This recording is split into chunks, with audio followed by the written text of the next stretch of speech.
하나님의 말씀을 배달합니다. 요기요교회 박연성 목사입니다. 오늘 묵상할 본문은 출애굽기 10장 1절에서 11절까지 말씀인데요. 오늘은 7절 한 구절을 봉독하고 함께 묵상하도록 하겠습니다. 바로의 신하들이 그에게 말하되 어느 때까지 이 사람이 우리의 함정이 되리이까? 그 사람들을 보내어 그들의 하나님 여호와를 섬기게 하소서. 왕은 아직도 애굽이 망한 줄을 알지 못하시나이까 하고. 오늘은 8번째 재앙인 메뚜기 재앙을 소개하기 바로 직전 모세가 바로에게 가서 이스라엘 백성을 애굽으로부터 놓아달라라고 이제 제안을 하고, 그렇지 않으면 메뚜기 재앙이 있을 것이다 라고 말해주는 모세와 바로의 협상 장면을 그리고 있습니다.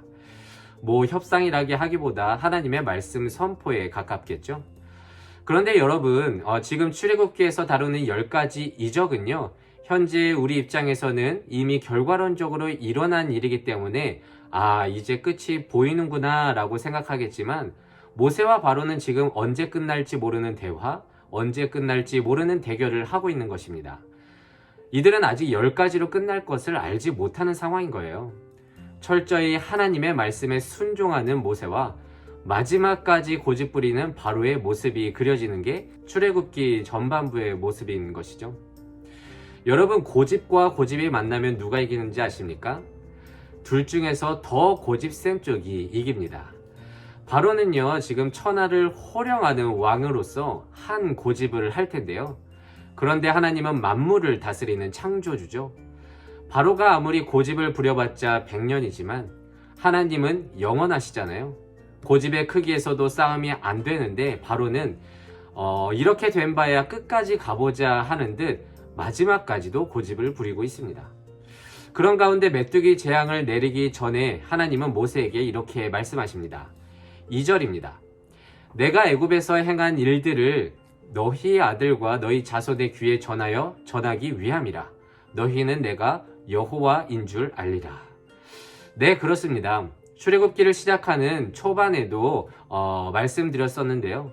지금의 모든 이적들은요, 애굽에게는 재앙이지만 이스라엘에게는 하나님을 아는 표적, 똑같은 사건을 통해서 애굽은 창조주 하나님이 누구신지 배워가는 거고요.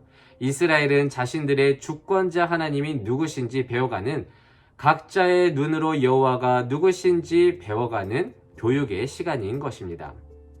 생각해보세요. 모세도요, 지금 광야의 떨기나무에서 하나님을 만나고 급박하게 지금 바로 앞에 가서 대결을 하는 구도이거든요. 모세도 하나님을 알아가는 과정에 있다는 것입니다. 와, 하나님은 이런 분이시구나.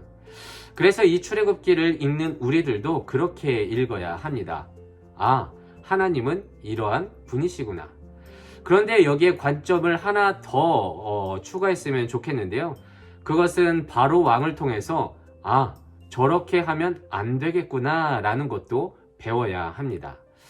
이번에도 모세와 아론은 바로에게 들어가서 백성을 내보낼 것을 요구합니다. 만약에 거절하면 메뚜기가 온 애굽을 덮칠 것을 경고하죠. 그런데 어찌 보면 이 작은 메뚜기가 얼마나 무섭겠냐마는, 여러분들 유튜브를 통해서 한번 영상을 살펴보시면 알겠지만 수십억 마리, 수백억 마리의 작은 메뚜기들이 순식간에 농작물을 파괴하는 장면을 볼 수 있을 것입니다. 그러니까 단 몇 시간 만에 몇 톤을 먹어 치운다고 하더라고요. 여튼 이러한 경고들을 바로에게 했지만 결국 어떻게 됐죠? 바로는요, 고집을 부리고 마지막까지 거절했습니다. 그러자 오늘 봉독했던 것과 같이 바로의 신하들이 이렇게 말을 합니다. 7절을 제가 다시 한번 읽어볼게요. 바로의 신하들이 그에게 말하되 어느 때까지 이 사람이, 모세가 우리의 함정이 되리이까? 그 사람들을, 이스라엘 사람들을 보내어 그들의 하나님 여호와를 섬기게 하소서. 바로 왕은 아직도 애굽이 망한 줄을 알지 못하시나이까? 라고 항변을 합니다. 그럼에도 불구하고 바로는 신하들의 이 사정을 외면한 채 마지막까지 거절을 하게 되죠. 여러분, 프랑스 혁명 당시에 배고픈 백성들이 배를 줄이면서 먹을 빵을 달라라고 이렇게 소리를 쳤을 때 당시 왕비였던 마리 앙뚜아네트는 이런 말을 했습니다. 빵이 없으면 케이크를 먹어. 여러분, 빵이 없는데 케이크를 어떻게 먹겠습니까? 그러니까 이 말은 이들의 삶에 전혀 관심이 없었던 것을 반증하는 문장인데요. 이는 백성이 어찌됐던 간에 나만 괜찮으면 됐다고 여긴 심각한 이기심을 보이는 발언이었습니다. 바로가 그랬습니다. 백성들은 지금 망해가는 도중이지만 바로는 아직 이들에 비해서 괜찮고 메뚜기 재앙을 겪기 전이니 왕궁에는 그나마 아직 먹을 것이 있었는지 마지막까지 자신만 생각하면서 바로는 고집을 부렸습니다. 그리고 그 극단적인 이기심은 곧 파멸로 이어지게 되죠. 혹시 우리는 그리스도인으로서 어떻게 지내고 있습니까? 팬데믹 속에서 어쩔 수 없다는 핑계로 세상 사람들과 똑같은 극단적인 이기적인 삶을 살고 있지는 않습니까? 바로처럼 너희야 어떻게 되든 일단 나는 괜찮아 라고 말이죠. 하지만 바로의 모습을 통해서 이러한 삶을 살지 않을 것을 지금 성경은 말해주고 있는 것입니다. 물론 팬데믹 시기라서 쉽지는 않겠지만 나뿐 아니라 이웃의 상황에도 관심을 가질 수 있도록 말이죠. 여러분, 관심과 안부 인사 그리고 중보 기도는 돈이 들지 않습니다.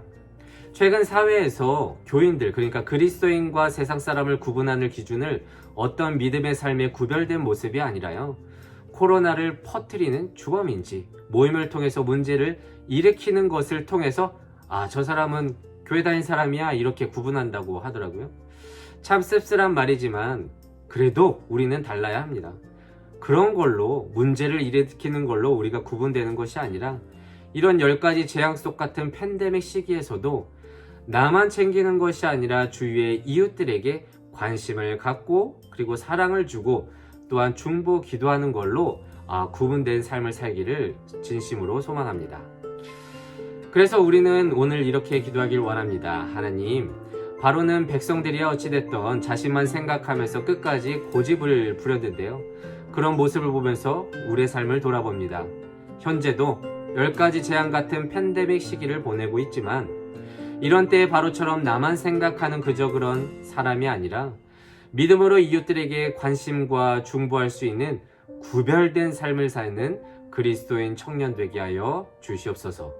오늘도 이 말씀을 묵상하면서 한날을 또 살아갈 수 있는 우리 모두가 되시기를 진심으로 소망합니다. 기도하겠습니다. 이 세상의 모든 청년의 인생을 사랑하시는 하나님 감사합니다. 애굽을 초토화시킬 메뚜기 재앙의 예고 앞에서도 신하들의 원성에도 자신만을 생각하며 거절하는 바로의 모습을 보고 나의 삶과 신앙을 돌아봅니다. 하나님, 각자 도생의 삶을 살아도 누가 뭐라 하지 않는 팬데믹 시기를 살아가고 있지만 이런 때에도 나와 관계 맺는 모든 이웃들을 향해 주가 허락하셨음을 믿고 그 믿음으로 관심 갖고 중보할 수 있는 우리 되게 하여 주시옵소서.